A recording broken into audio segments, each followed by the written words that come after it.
To me, it sounds weird when I say, I'll be back. And he says, well, how would you say it? And I say, I will be back. And he says, on Wednesdays. And there was like Little Richard and Chuck Berry and all of those guys that were, big in the 50s and 60s. Exactly. And so a regular kind of a parent-teachers day will be when the parents come into the classroom, they will go up to the teacher, they talk for a few minutes, and then they go, I was always hungry, not for food, for more, for everything. These words from Arnold Schwarzenegger reveal the fire that burned inside a boy from a tiny Austrian village who would become the greatest bodybuilder in history. But behind the 7 Mr. Olympia titles, the Hollywood fame, and the political career lies a story of pain, rejection, and sacrifice that most fans have never heard. A story of a father who believed Arnold was not his biological son, of military prison, of breaking into gyms through windows, and of choosing bodybuilding over his own father's funeral.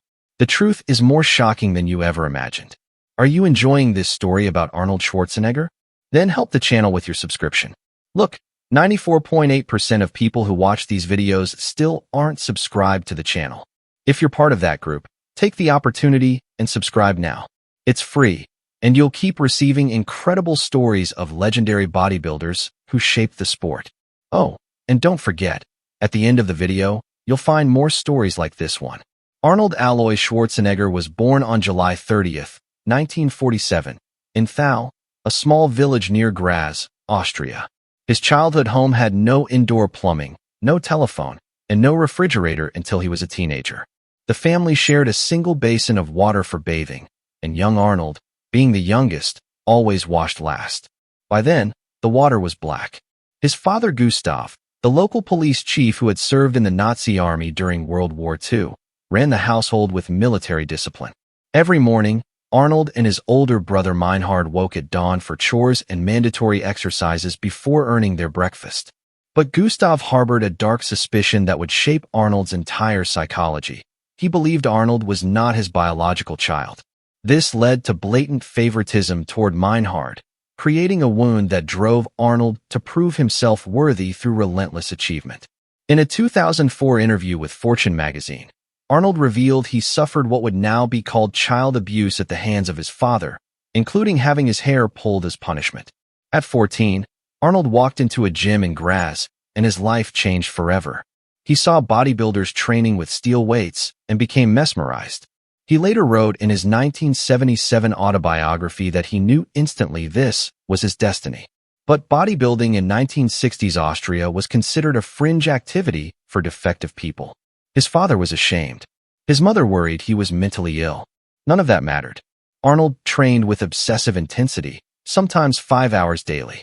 One Sunday, finding the gym closed, he smashed a window to break inside and complete his workout. Nothing would stop him. At 15, he hung a picture of his idol Reg Park on his bedroom wall and declared he would become Mr. Universe, move to America, and become the greatest movie star in the world. Everyone laughed at him. Nobody was laughing a decade later when every single prediction came true. At 18, Arnold was conscripted into the Austrian army for mandatory military service. Just weeks into basic training, he learned about the Junior Mr. Europe competition in Germany. He went AWOL, sneaking onto an overnight train to compete. He won the title. When he returned to base, he spent a week in military prison. Asked later about this decision, Arnold said the competition meant so much that he did not carefully think through the consequences. This pattern of sacrificing everything for his goals would define his entire career. In 1967, at just 20 years old, Arnold became the youngest Mr. Universe champion in history. Joe Weider, the godfather of bodybuilding, noticed the young Austrian and invited him to America, providing an apartment in Los Angeles, a car, and a weekly salary.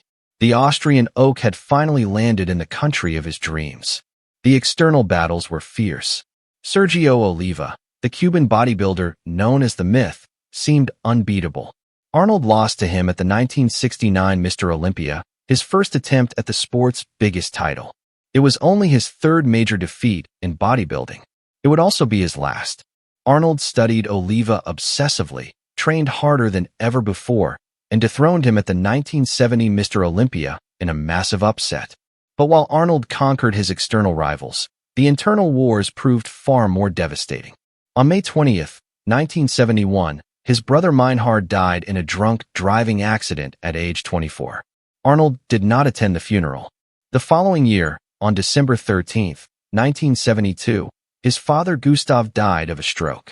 Once again, Arnold did not attend, later claiming in the documentary Pumping Iron that he was training for a competition and could not afford the distraction. He and the film's producers later admitted this story was fabricated to make Arnold appear colder and more ruthless for dramatic effect. But his ex-girlfriend Barbara Baker revealed that Arnold told her about his father's death without showing any emotion and never spoke of his brother again. Whatever the full truth, these losses haunted a man who had spent his entire life trying to earn his father's approval. From 1970 to 1975, Arnold dominated bodybuilding completely, winning 6 consecutive Mr. Olympia titles. His friendship and rivalry with Franco Columbu became legendary.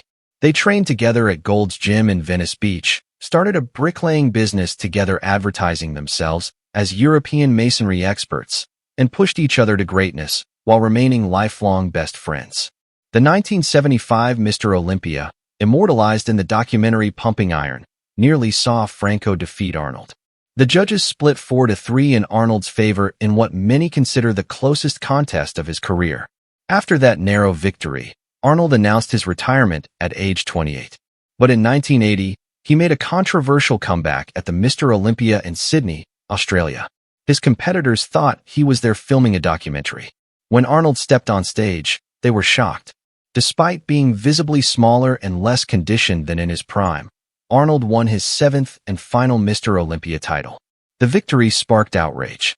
Mike Mincer retired from bodybuilding in protest.